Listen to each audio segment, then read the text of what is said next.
Bien-aimés de Dieu, que la paix de notre Seigneur Jésus-Christ soit toujours avec vous. Aujourd'hui, on va parler d'un homme qui avait un don spécial, celui de savoir encourager tout le monde, même l'apôtre Paul, qui avait un caractère, disons, un peu chaud. On va parler de Saint Barnabé, celui qu'on surnommait fils d'encouragement. Si aujourd'hui il était dans ton quartier, ce serait le genre de personne qui vient te voir quand tu auras tout et qui te dit: frère, même si aujourd'hui c'est la galère, demain ça va briller. Ne t'en fais pas, ça va aller. Accrochez-vous. Son vrai nom c'était Joseph, mais les apôtres lui ont donné un nouveau nom, Barnabé, ce qui signifie fils d'encouragement ou fils de consolation. Bien-aimé de Dieu, imaginez que tu arrives dans un groupe de disciples et tout le monde te donne un surnom selon ton caractère. Il y avait Pierre, le roc, Jean, le fils de tonnerre, et lui Barnabé, le motivateur officiel de l'église naissante. Barnabé est né à Chypre, une île magnifique dans la Méditerranée. Il est de la tribu de Lévite, la tribu des prêtres. Donc, il connaissait très bien la loi, mais il avait surtout un cœur très large. Si Barnabé était camerounais ou malien, aujourd'hui on l'appellerait certainement tonton encouragement ou grand frère motivation. Celui qui vient à l'enterrement te dit courage, même dans la mort, il y a de la vie. C'est Barnabé. Dès le début, Barnabé se démarque. Quand les premiers chrétiens vendaient leurs champs pour partager avec les pauvres, lui, il vend son champ et apporte tout l'argent qu'il remet aux apôtres. Ce n'était pas un lopin de terre, non, c'était un champ immense. C'était tout ce qu'il possédait. Mais son plus grand coup de maître, c'est quand tout le monde avait peur de Saul, le persécuteur. En effet, Paul, lorsqu'il a rencontré le Seigneur et qu'il s'est converti, les chrétiens avaient toujours peur de lui. On voyait toujours en lui le persécuteur. C'est Barnabé qui l'a pris par la main pour le présenter aux apôtres, pour dire: ce frère-là a vraiment rencontré le Christ. On peut donc dire que c'est grâce à Barnabé que Paul a été accepté dans l'église.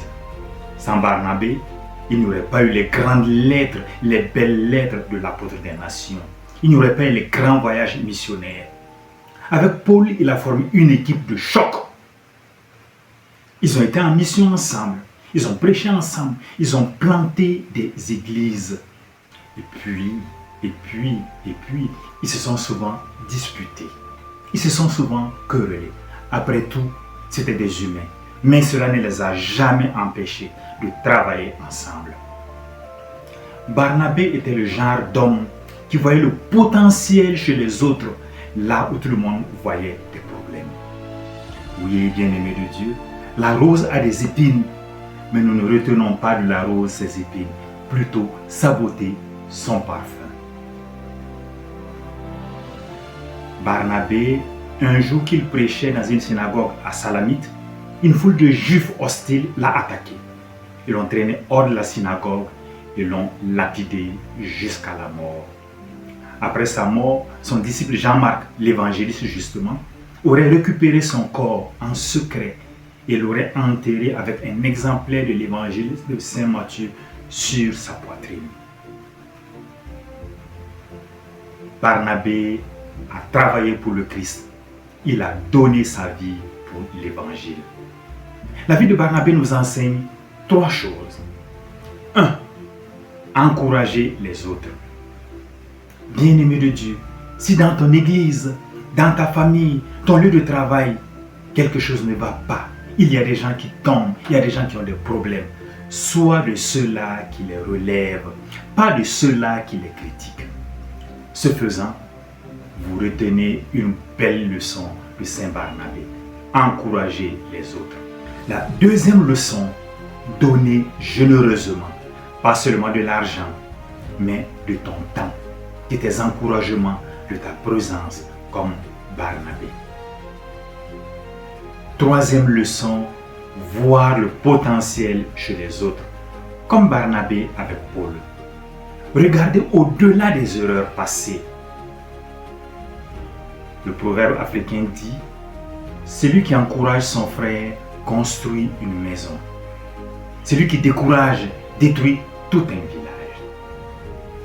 Bien-aimés de Dieu, en ce monde où tout le monde critique facilement, demandons à Saint Barnabé de nous donner ce cœur d'encouragement. Saint Barnabé, fils d'encouragement, toi qui as cru en Paul quand personne n'y croyait, intercède pour nous. Donne-nous un cœur large et généreux. Apprends-nous à voir le bien chez les autres, même quand ils sont encore en construction. Aide-nous à encourager nos frères et sœurs dans la foi, à soutenir ceux qui traversent des difficultés et à donner sans calcul. Que par ton intercession, nos églises deviennent des lieux d'encouragement. Que par ton intercession, nos familles deviennent des lieux de consolation. Que par ton intercession, nos vies deviennent des témoins joyeux de l'Évangile. Saint Barnabé, priez pour nous. Mon frère, ma soeur, si cette vidéo vous a plu, likez-la, partagez-la et abonnez-vous.